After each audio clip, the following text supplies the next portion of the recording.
नमस्कार दोस्तों। शिवपुराण अध्याय 5 की कथा। विदुम का पिशाच योनि से उद्धार। सूत जी बोली, सौनक, एक दिन चंचुला आनंद में मग्न उमा देवी के पास गई और दोनों हाथ जोड़कर उनकी स्तुति करने लगी। चंचुला बोली, हे गिरजावनंदिनी स्कंद माता उमा, आप सभी मनुष्य एवं देवताओं द्वारा पूज्य तथा समस्त सुखों को देने वाली हैं। आप शंभु प्रिया हैं, आप ही सगुणा और निर्गुणा हैं, आप ही प्रकृति के पोषक हैं। हे माता, आप ही संसार की सृष्टि, पालन और संहार करने वाली हैं। आप ही ब्रह्मा, विष्णु और महेश को उत्तम प्रतिष्ठा देने वाली परम शक्ति हैं। सूत जी कहते हैं, सौनक, सद्गति प्राप्त चंचुला इस प्रकार देवी की स्तुति कर शांत हो गई। उसकी आंखों से प्रेम की आंसू उमड़ आए। तब शंकर प्रिया भक्त वत्सला उमा देवी ने बड़े प्रेम से चंचुला को चुप कराते हुए कहा, सखी चंचुला, मैं तुम्हारी स्तुति से प्रसन्न हूँ, बोलो क्या वर मांगती हो।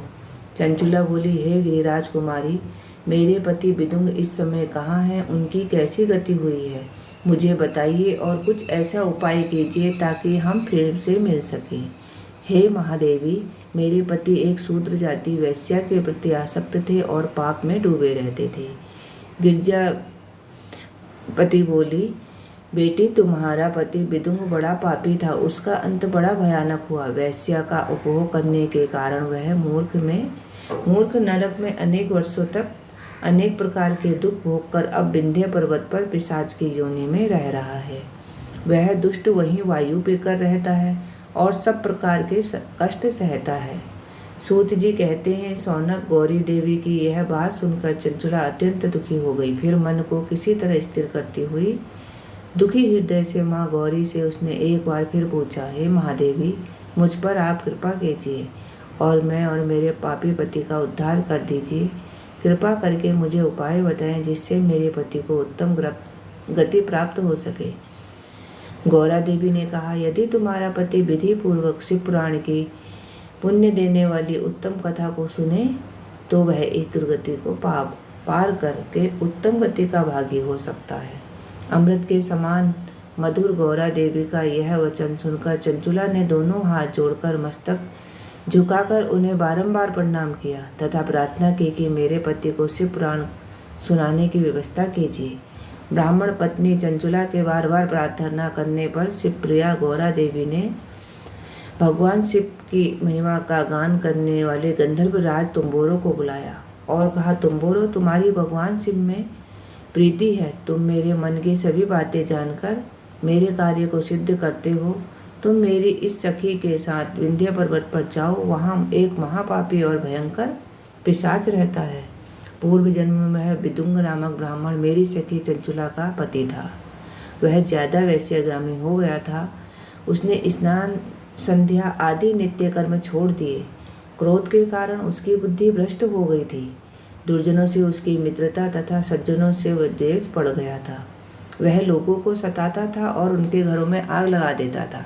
चांडालों से दोस्ती करता हुआ रोज वैश्या के पास जाता था।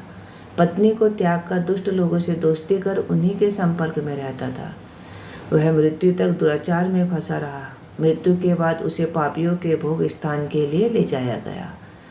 वहाँ घोर नरक के कष्टों को सहकर इस समय वह विंध्य पर्वत पर पिशाच बनकर रह रहा है और पापों का फल भोग रहा है। तुम उसके सामने परम पुण्य प्रदान करने वाली, पापों का नाश करने वाली शिव पुराण की दिव्य कथा का प्रवचन करो। इस कथा को सुनने से उसका हृदय सभी पापों से मुक्त होकर शुद्ध हो जाएगा।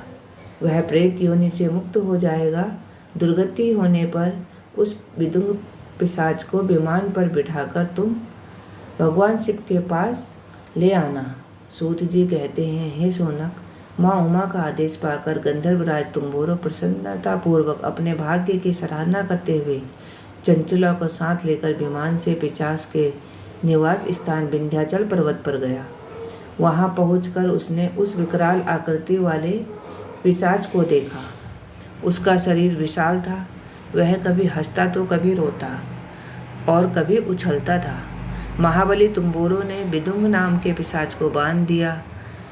उसके पश्चात उन लोगों ने शिव पुराण की कथा बाँचने के लिए स्थान तलाश कर मंडप की रचना की। इस बात का पता लोगों को चल गया।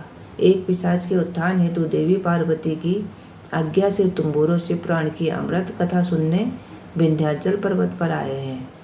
उस कथा को सुनने के लिए बहुत से देव ऋषि वहां पहुंच गए।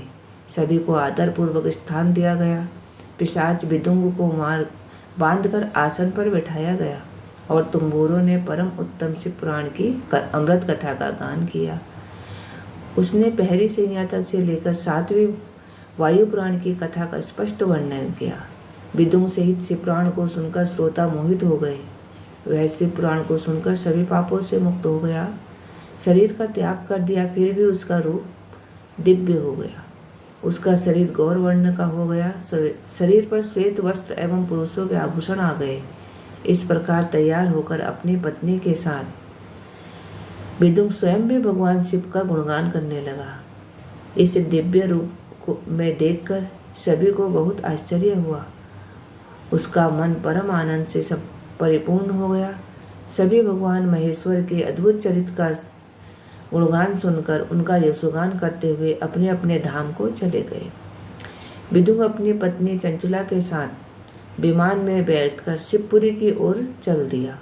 महेश्वर के गुणगान करता हुआ विदुंग अपनी पत्नी चंचुला व तुम्बोरो के साथ शीघ्र ही शिवधाम पहुंचा। भगवान शिव और देवी पार्वती ने उसे अपना पार्षद बना लिया। दोनों पति पत्नी सुखपूर्वक भगवान महेश्वर के एवं गौरा देवी के श्री चरणों में